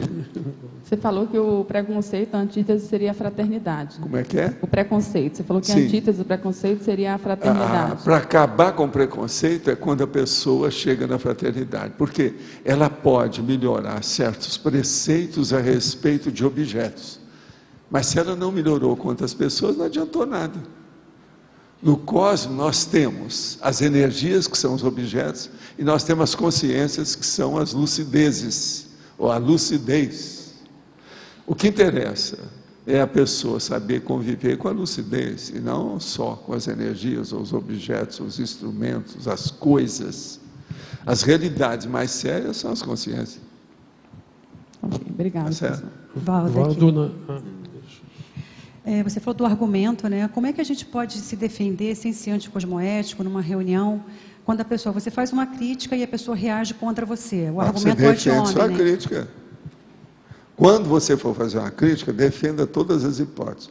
O ideal é colocar no papel e fazer uma enumeração vertical do que é que pode ser. Não, eu vou falar isso, ela vai falar isso, eu respondo assim. E vai indo. Põe ali umas 10 coisas que podem acontecer, que você liquida com a pessoa na hora. Para quem está começando a argumentação, que não tem muita chance de debate ainda, porque jejum está começando, o ideal é anotar no papel. Ver as coisas como é que são. Outra coisa, estuda antes. Olha dicionário, vê livro, vê internet, urubucerva, reflita sobre o assunto. Argumento é o seguinte, quando a gente entra no argumento, é para ganhar. Quando a gente entra numa eleição, é para ganhar. Você está entendendo? Eleição. Não é para eleger alguém? Você vai entrar na eleição para perder? Então tem maracutaia nisso. Tem alguma coisa errada. Se uma pessoa entrou na eleição, é para ganhar. Eu estou te dando um exemplo do que, como o negócio é avançado. Por exemplo, o mal político entra na eleição para perder. Isso é maracutaia. Pois é, isso é maracutaia. Só para preencher o buraco que está faltando? Besteira é essa. Política? Eu já devia de se retirar. Não, eu afasto e peço para votar no fulano. Essa listagem é boa até para saber se a argumentação tem embasamento, né? Você não, vai fazer eu já estou partindo do princípio que já tem a argumentação, que ela tem fundamento. Agora, o processo é a pessoa ampliar aquilo. Escrevendo, ela não vai esquecer na hora, devido ao embate da refutação, o embate do debate. Embate do debate, vocês estão entendendo bem o que é? O boxe do debate, que é o tiroteio ou esbofeteio mental, que é o boxe, só que tem que é mental. Às vezes é necessário que a pessoa, não, minha opinião é essa, você pode, defenda a sua, fica com ela, mas deixa a mim em paz. Cada um defende o que pode.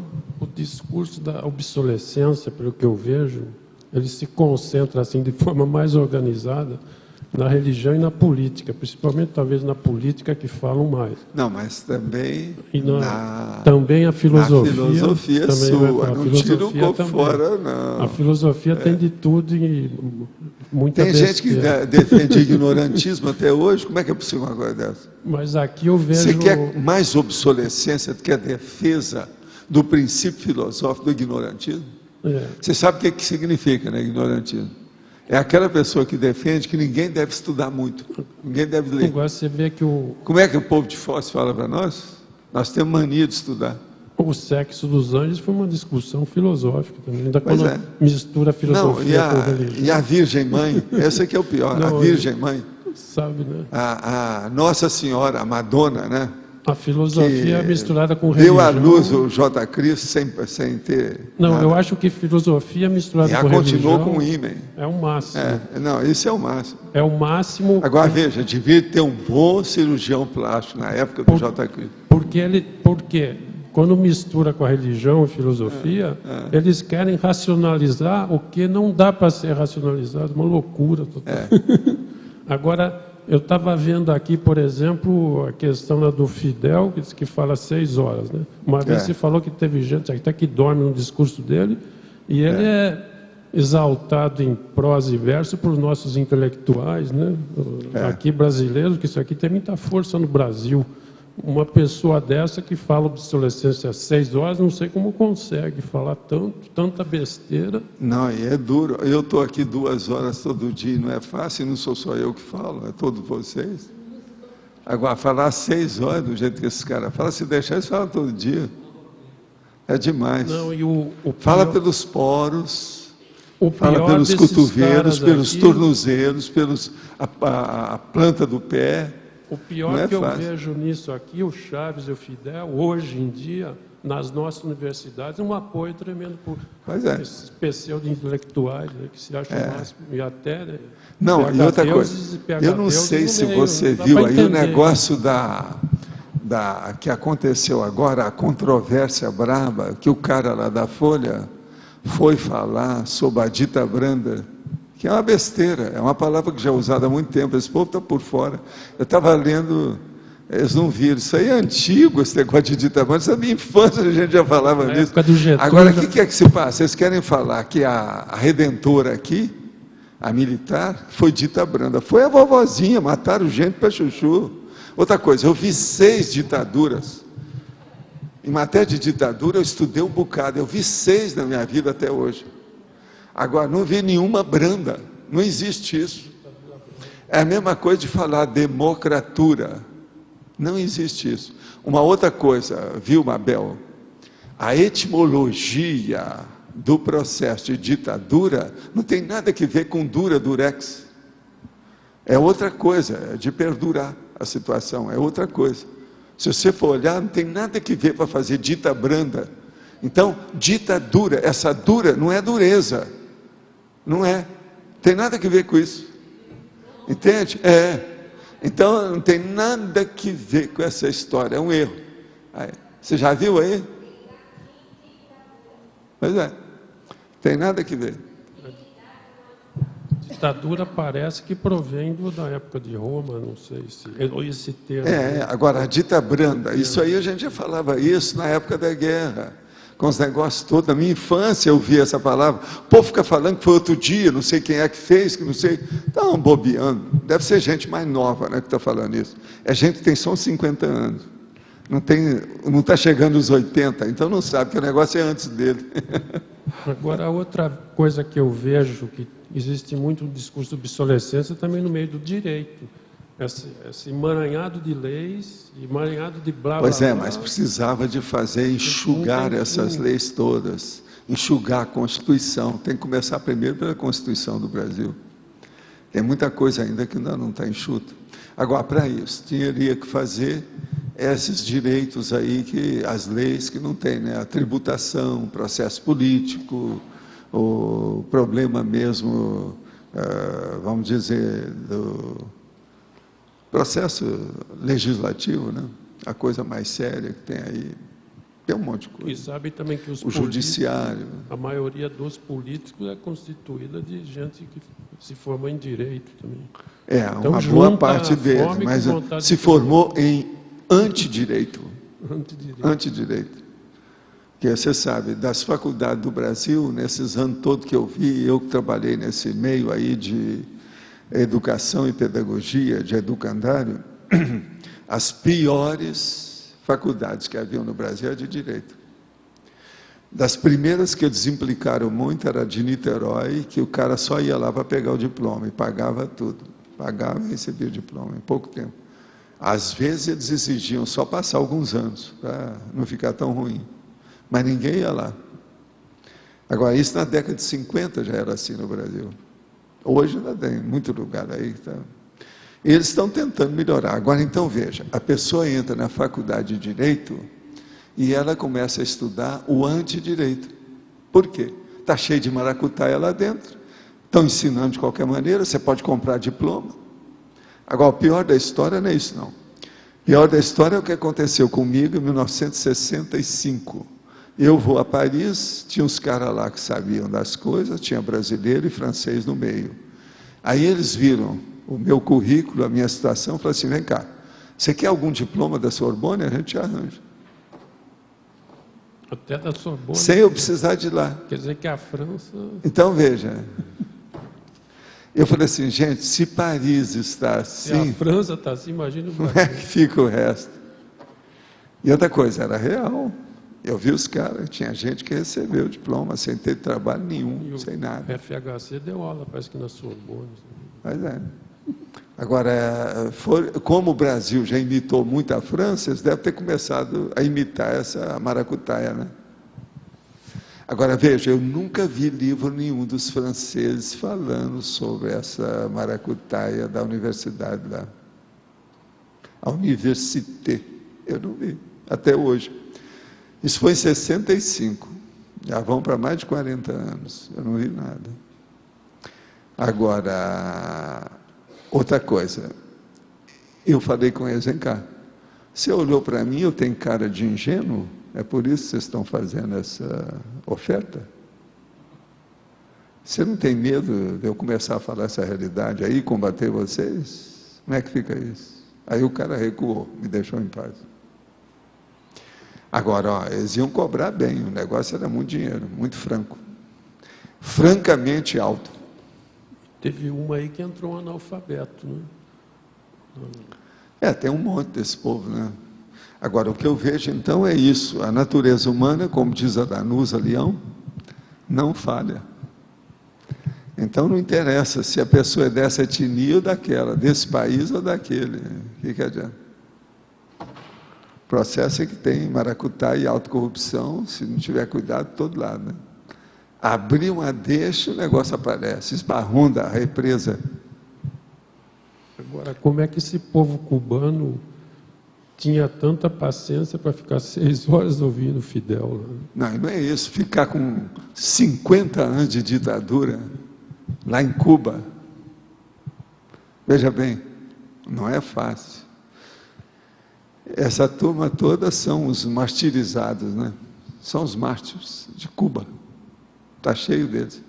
Agora, vocês viram essa semana, parece que foi ontem, anteontem, o Obama já está permitindo que as pessoas vão a Cuba à vontade. Já começou a fazer uma abertura, depois de 47 anos de corte. Isso aí é uma boa. Vamos melhorar essa situação. É tanto que o Fidel Castro já até amanhou o que ele estava falando, já está falando já mais a favor, já não está tão contra. Quer dizer, a política está mudando. Isso é uma boa. Cuba precisava de melhorar. Agora é o Raul, né? Hein? É o Raul Castro agora. É o irmão. Mas agora, o Fidel Castro está na ativa, ele vive escrevendo todo dia. Parece que está por Caros amigos sempre trazem um artigo dele. Até hoje. Ele ainda está atuando, parece. Tá. Ainda está aí nos bastidores. Ele é eminência parda do irmão. Iminência parda. Agora, o pior é isso que aconteceu lá, que ninguém sabe com aqueles caras. Que parece que o próprio Chávez estava fazendo uma pressão para dar um jeito no governo e mudar em Cuba. Então, eu tinha 2 ministros que estavam a favor do Chávez. O Fidel Castro cortou e eles não falaram nada mais nisso. Ninguém tocou no assunto. Eles não explicaram por quê. Agora, o Obama já está permitindo que a turma dos Estados Unidos mande dinheiro para Cuba. Então, isso vai ajudar Cuba. Cuba vai melhorar. Agora, por outro lado, esse bloqueio também está errado, né? Que prejudica o povo. Não, os americanos estão tudo errado nisso, né? A política do império estadunidense é uma das piores que tem, né? Sempre foi. No século XX foi das piores. Foi a Gestapo, o fascismo lá, do seu amigo. Do Pagliacci. Do Pagliacci, né? Agora, e o Estado americano também. É a vida, né? E fora que em Cuba existe Guantánamo lá, que é tortura que os americanos fazem. Agora, veja, eles deviam seguir aquilo que eles analisam o Nostradamus e falavam, né? Que o Nostradamus falou dos Estados Unidos que devia trazer um equilíbrio, né? Que seria a democracia. Mas eles trouxeram para um lado e pioraram para o outro. Eles não honraram muito a situação. Vamos ver agora com o Obama se a coisa vai melhorar, né? A esperança é a última que dê soma. Vamos ver. Vamos fazer força. Professor, aqui em cima. Sim. Na página 14, na trinomiologia, o senhor colocou 3 chakras, laringo, cardio e umbilico. Por que esses 3? Laringo é aquilo que a gente fala. O cardio-chakra é o da emoção. E o umbilico é aquilo que piora tudo, que é a parte vegetativa, que é o da maternidade, é a questão de bicho da pessoa. Está entendendo? É, tudo que tem. Então aqui é o trinômio, laringo chakra, cardio chakra, umbilico chakra. Dentro do assunto, que é o discurso da obsolescência, é perfeito. É a pessoa que está, cresce igual rabo de burro para baixo. Está entendendo? O trinômio é esse. Alô? Pronto. Valdo, queria voltar um pouquinho naquele tema do preconceito, né? Você estava dizendo que a base de tudo é a autolucidez, né? Evolutiva. Né? Inclusive para se eliminar com esse tipo de... Se for possível, parapsíquica. Né? Parapsíquica, né? Evolutiva. Parapsíquica porque é mais abrangente, senão fica muito pequenininho, né? Então, levar as coisas para a mental soma, né? E estudar conscienciologia, estudar a essência nossa, né? Então, eu queria saber, assim, que tipo de raciocínio, de lógica ou de compreensão que pode ajudar as pessoas a diminuírem esse preconceito, o racismo em relação... Aumentar a lucidez, estudar mais e ter fraternidade, que aconteça o melhor para todos. Ponha isso na cabeça, pronto, a pessoa vai acabar com o preconceito. Agora, o preconceito mais sério eu torno a falar, a mesma coisa que eu falei para ela. A coisa mais séria é entre pessoas. Não é entre coisas. Então, por causa da coisa da natureza humana, que você estava dizendo, né? Agora, veja, as guerras existem por causa de preconceito. Então, o que você tenta fazer é mostrar, assim como a gente, outras pessoas, natureza íntima, né? Agora, lembrando aquilo que eu também falei para ela, preconceito, mito, superstição. Não podemos esquecer isso nunca. Então, imaturidade, inexperiência, vegetalismo consciencial, subcérebro consciencial, proto-reptiliano, a consciência proto-reptiliano, quer dizer, proto é o mais atrasado, o primeiro, o primevo, reptiliano, aquele que rasteja. É muita gente que anda erguido, no entanto, mentalmente está rastejando. Igual bicho, só tem a ereção da forma mesmo, né? Agora, então, deixa eu te perguntar. Então, muito dessa reação às percepções, ou nem para percepções, as percepções, mas vamos dizer para percepções no geral, né? São de base emocional, né? De cerebelo, não são de base mais cortical, etc. Sei, mas veja, isso aí é percepção grossa que você está falando. Sim. Aqui nós estamos falando é percepção fina. Não, então, olha lá, 20 megatributos, propulsor da evolução. Estou querendo chegar na raiz desse problema do racismo. Agora, o preconceito está nisso aí que você está falando. Então, isso que eu estou querendo chegar, que é o problema de supervalorização de forma, de reação emocional, quer dizer, da coisa externa. Uma pessoa chega para mim e fala assim, Valdo, você combate as religiões. Isso é falta de fraternidade. Cada um tem que ter liberdade do que bem entender.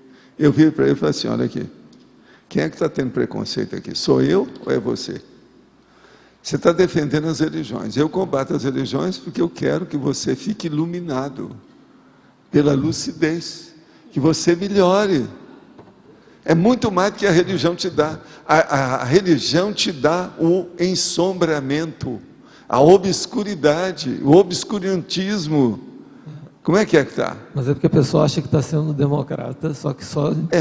Democrata não, só daquela visão que ela tem que vamos ser democrata. Né? Em vez de matar esses 20, matam só 18. Deixa 2. Isso é a democracia que eles pensam. A democracia é caolha, né? Então, aí você... Ela é caolha, zarolha, estrábica, tudo, né? E outros nomes mais. Isso aí tem uma série dela. É míope, ela é surda, semissurda, amaurótica. Tem negócio do pior cego, né? Que não quer ver. Aí então, a gente está tentando mudar paradigma para a essência, né? Mais para conteúdo e menos para forma. Até para resolver essa problemática toda de percepção, de reação errada, as percepções, né? Então, tem que insistir em conteúdo mais pesado na balança do que a forma, o tempo todo, né? Não é errado isso, né? Agora, o problema todo é esse. A iluminação vem pela Tales e não pela TACOM. No entanto, as igrejas, tudo isso, só falam em luz, iluminação, etc. Porque eles não querem que se veja a realidade. Né? Eles não querem saber. Agora, outra coisa, nós combatemos a religião, mas combatemos expondo didaticamente, pedagogicamente, pelo testemunho, aquilo que a gente está vivendo. Nós não estamos pegando um trabuco para fazer uma cruzada contra a religião, sim. Ou a guerra contra a religião, ou a inquisição contra alguém. Não. A nossa revolução é incruenta, é a Satyagaya, é o processo da não violência, do Gandhi. Esse é o problema nosso. Então é a não violência, ela é incruenta. Ela não faz sofrer na carne da pessoa, faz sofrer na consciência da pessoa. Isso faz. Isso não tem jeito. Não tem dor. Não tem jeito de falar de conscienciologia sem trazer uma certa renovação na cabeça da pessoa. Sempre vai mexer com ela. Mesmo que levanta poeira, mas ficou só nisso, de qualquer maneira vai fazer alguma coisa. Então, eu ia te perguntar mais outra coisa também. Outro dia você falou que a gente é da descrenciologia. Como é que é? Eu não estou ouvindo outro mais dia, nada. você comentando que a gente é da descrenciologia, né? Mas que a gente não é anticrente. Pois é, não, nós não somos crentes. Porque o problema é o seguinte, na verdade, nem no crente, fundo, você admite alguma coisa. Isso é a sua admissão do processo.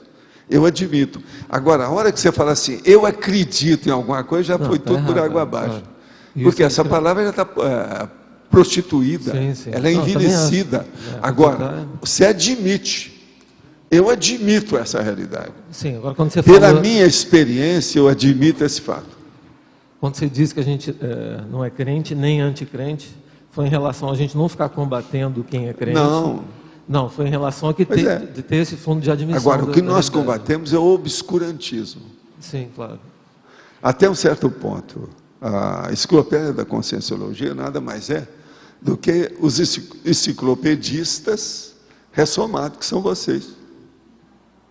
Tá certo? Não, isso eu já não sei. Mas num nível melhor, né? Agora com parapsiquismo e tal, mexendo com outras coisas, mas tudo é enciclopedismo. Agora, o que é o enciclopedismo? Era o iluminismo. Era para acabar com o obscurantismo. Antes apareceu o obscurantismo, depois veio o iluminismo. Mas mesmo assim, a coisa desbordou. Foi para outro lugar. Não funcionou. Então, dentro dessa linha de ignorância aí, né?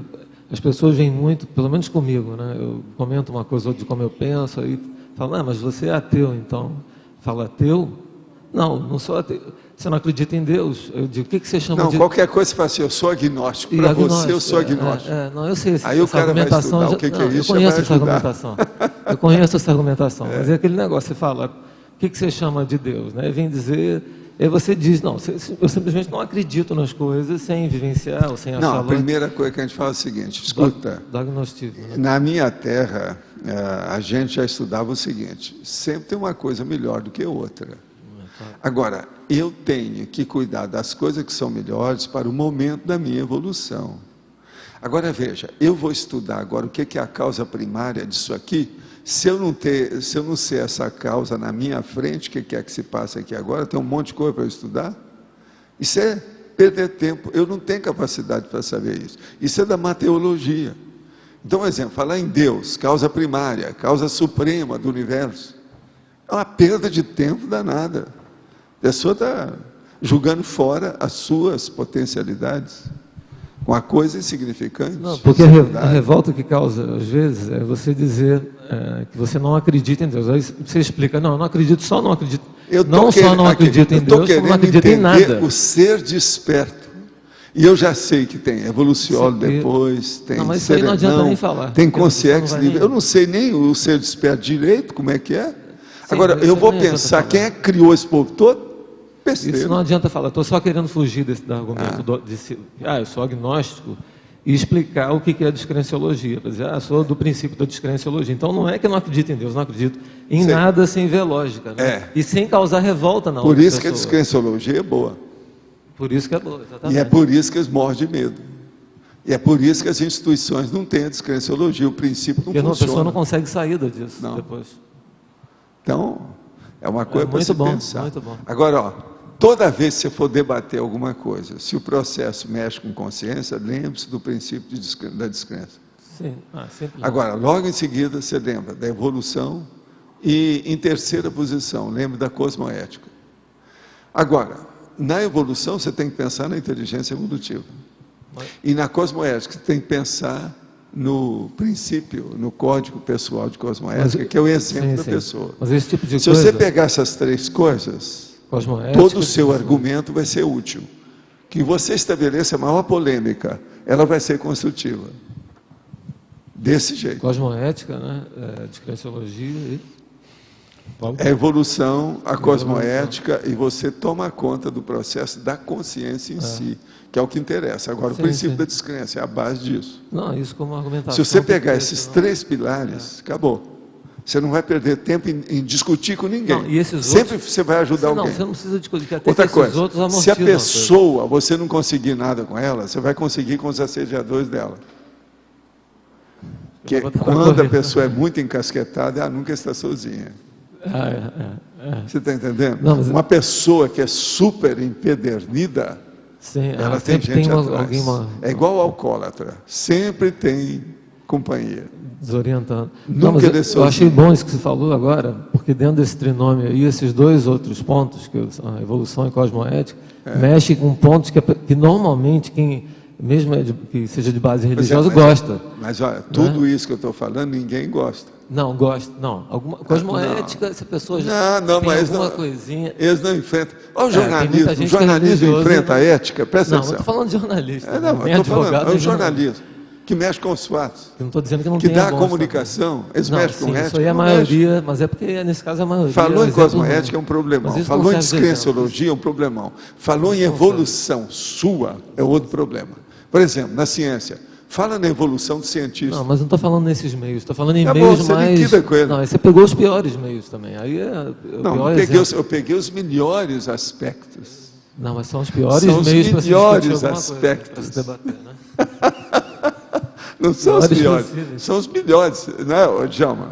São os melhores. Para debater, para quem gosta de debate. Você quer falar? Uma notícia aqui de última o presidente do Paraguai, quando ele foi bispo, teve um filho. Eu sei, ele pariu uma criança. Não, está dando agora, coisa de pois ontem. Ele pariu uma criança. Agora, esse aí todo mundo já sabia que ele tem uma opção de maracutaia. Agora, se ele tem esse filho, o que você desconfia? Deve ter tido mais um monte. Agora, veja, isso não é pedofilia. O nome na minha terra é paternidade. E outra coisa, ele reconheceu o filho. Agora, veja, o bispo pedófilo. Como é que fica isso? Onde é que ficou a Igreja Católica nessa história? Padre não pode ter filho? Quer dizer, todos vocês são meus filhos. É assim que ele fala. Dele ser pai, para mim... Você sabe, né? O Lugo teve um filho quando era bispo. Ele é agora que saiu o negócio. E está dando o que pro no Paraguai, porque ele é presidente. Pois é, ele agora é o presidente. Agora, veja, como é que fica isso? Paulo, esse não foi excomungado. Aqui, ó. Ele não foi excomungado, virou presidente, virou presidente. Vamos chamar o cara lá de Pernambuco para excomungar o presidente aí. Presidente do Paraguai. Tem que dar um jeito. O que você estava falando com Karina e com Marcos a respeito de racismo e tudo mais, né? O poder é causa ou consequência do racismo?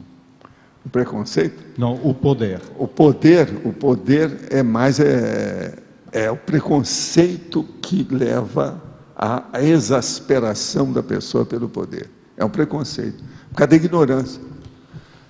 Escuta, Oswaldo, tem um negócio muito sério. Se você colocar o preconceito como sendo a ignorância, tudo deriva dele. E outra coisa, em matéria de vida humana, qual é uma das maiores ignorâncias que tem? É o preconceito. Está difícil você tirar isso da sinonimologia.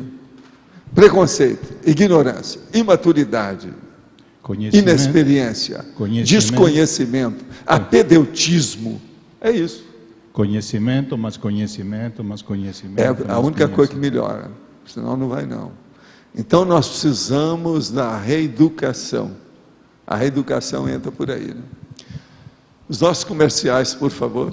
Obrigada. As pontuações da tertúlia de hoje foram 8 perguntas respondidas online, 19 perguntas presenciais, 61 assinaturas no livro de presença e 7 praticantes da técnica de Invexis. Hoje não vamos ter eleição, ontem já foi, o verbete para amanhã é diletantismo antievolutivo. E vamos ter 3 recados, Flávia, Megastore, Neida, Oficinas, Marta, Apex. Eu queria avisar vocês que o livro A Negação da Morte chegou na Megastore, tá? Lembrando que nossos livros estão com 20% de desconto. Obrigada. 6. Que amanhã nós temos 20 verbetes novos para vocês selecionarem, tá certo? Muitas graças, porque hoje não tem eleição por causa disso. Né? Então não percamos amanhã a votação dos novos verbetes. Boa tarde a todos. Nós gostaríamos de convidar a todos os tertulianos e teletertulianos interessados em exercitar o mental soma, mantê-lo aquecido, né? A participar no final de semana das oficinas do Holociclo, que começam dia 18, sábado. A primeira vai ser a oficina de remissiologia com as professoras Neida Cardoso, Elizabeth Rodrigues. Dia 19, domingo, oficina Associação de Ideias com o professor Tony Muscoff. Dia 20, segunda-feira, oficina de etimologística com a professora Mabel Teles. E todas as oficinas vão ser realizadas na parte da manhã, gente, das 8h30 até as 11h30. Importante lembrar que vocês que forem realizar a oficina, procurem chegar preferencialmente às 8 horas. O local da oficina vai ser no laboratório de cosmograma. Parte vai ser laboratório do cosmograma e parte no holociclo ou holoteca. Quem for realizar a sua inscrição, procure a recepção do CAEC e vejam que os preços estão bem acessíveis. Uma oficina sai por R$30, 2, R$50 e 3, R$60. Tá? Importante lembrar também que as oficinas são 1% de teoria e 90% de prática. Então, lembrando a todos, gente, que vocês compareçam, né? E lembrando o seguinte, que no final do ano nós temos mais uma prova de conscienciologia. E um dos objetivos das oficinas é otimizar esse processo da prova de conscienciologia no final do ano. Então, estejam atentos e aproveitem a oportunidade para estudar já, desde agora, porque até lá teremos em torno de 1.400 verbetes. São todos convidados. Boa tarde a todos. A Apex renova o convite para todas as pessoas que concluíram algum curso na área da conscienciologia para o aprofundamento no estudo da programação existencial, ProEx. Nós vamos ter nos dias 16, 17, 23 e 24 de maio, são 2 finais de semana seguidos, o curso Proexologia, onde a metodologia vai constar de estudos de casos, nós vamos ter práticas bioenergéticas e também bastante debate, tá ok? Todos estão convidados. Só lembrar, então, amanhã o verbete é diletantismo antievolutivo. Obrigado e boa tarde.